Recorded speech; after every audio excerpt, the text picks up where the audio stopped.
আগাম জামিন চাওয়া অভিষেক বন্দ্যোপাধ্যায়ের আত্মসহায়ককে তদন্তে সহযোগিতার নির্দেশ দিল সুপ্রিম কোর্ট।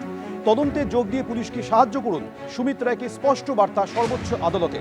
তদন্তে সব রকম সহযোগিতা করতে হবে সুমিত রায়কে। সকাল 10টা থেকে সন্ধ্যে 6টার মধ্যে জিজ্ঞাসাবাদে ডাকা হলে মুখোমুখি হতে হবে সুমিত রায়কে। রক্ষা কবচের ক্ষেত্রে স্পষ্ট শর্ত রাখল সুপ্রিম কোর্ট। আগাম জামিন চেয়ে সুপ্রিম কোর্টে দ্বারস্থ হয়েছিলেন অভিষেক বন্দ্যোপাধ্যায়ের আত্মসহায়ক সুমিত রায়। পরের শুনানির দিন পর্যন্ত সুমিত রায়কে গ্রেফতারিতে রক্ষা কবচ দিয়েছে সর্বোচ্চ আদালত। চলতি বছরের 13ই জুন থেকে সুমিত রায়কে খুঁজছে পুলিশ। সুমিতের খোঁজে তার নিউ আলিপুরের বাড়িতেও গিয়েছিল পুলিশ। সুমিতের ফোনের টাওয়ার লোকেশন ধরে অভিষেক বন্দ্যোপাধ্যায়ের কালীঘাটের বাড়িতে পুলিশ পৌঁছে গিয়েছিল। কোথাও খোঁজ পাওয়া যায়নি অভিষেক বন্দ্যোপাধ্যায়ের আত্মসহায়ক সুমিত রায়ের।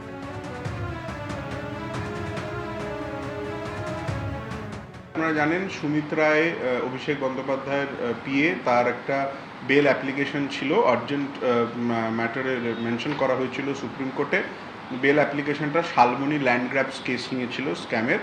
সেখানে সলিসিটর জেনারেল তুষার মেহতা স্পেসিফিক্যালি অ্যাপিয়ার করে বলার চেষ্টা করেছিলেন যে কাস্টোডিয়াল ইন্টারোগেশনের প্রয়োজনীয়তা আছে, কিন্তু সেটাকে রিজেক্ট করে সুপ্রিম কোর্ট এবং বেল গ্রান্ট করা হয়েছে সুমিত রায়কে শালমনি ম্যাটারেও। এবং অন্য ম্যাটারটাতে তো আগেই জাস্টিস তীর্থঙ্কর ঘোষের এজলাস থেকে বেল অ্যান্টিসিপেটরি বেল সিকিউর করা হয়েছিল। তো এই মুহূর্তে যে দুটো মেন কেস ছিল সুমিত রায়ের এগেনস্টে, সেই দুটো মেন কেসে এই মুহূর্তে অ্যান্টিসিপেটরি বেল গ্রান্টেড আছে।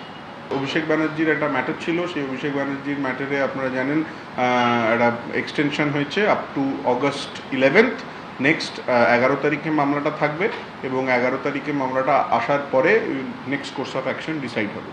এই যে অভিষেক ব্যানার্জির আত্মসহায়ক, যিনি সমস্ত জালিয়াতি চুরি বদমাইশিটা করেছে, আমি বলছি না অভিষেক ব্যানার্জি কিছু করেননি, অভিষেক ব্যানার্জি সবই জানেন এবং সেই কারণেই বোধহয় উনি এত বাইরে যাওয়ার জন্য এত হাকুপাকু করছিলেন, যেটা আদালত বলেছে উনি বাইরে যেতে পারবেন না। বাইরে যাবেন কেন? আজকে এখানে যদি সুপার স্পেশালিটি হসপিটাল আপনারা বানিয়েছেন, আমরা তো বলেছি আমরা আয়ুষ্মান ভারত কার্ড দেবো, তাই না? একটা বেডে চিকিৎসা হবে, হ্যাঁ বোর্ড বসিয়ে দেবো, কোনো চিকিৎসার হবে না। চোখের হোক, আপনার মাথার হোক, আপনার হৃদয়ের হোক, সব রকম ডাক্তারবাবু আমাদের আছে।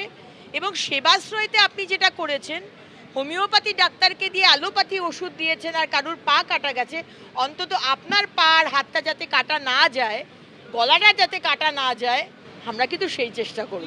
সুপ্রিম কোর্টের এই রায়ের পর সুমিত রায় অন্তর্ধান রহস্যে জবনিকা পড়বে।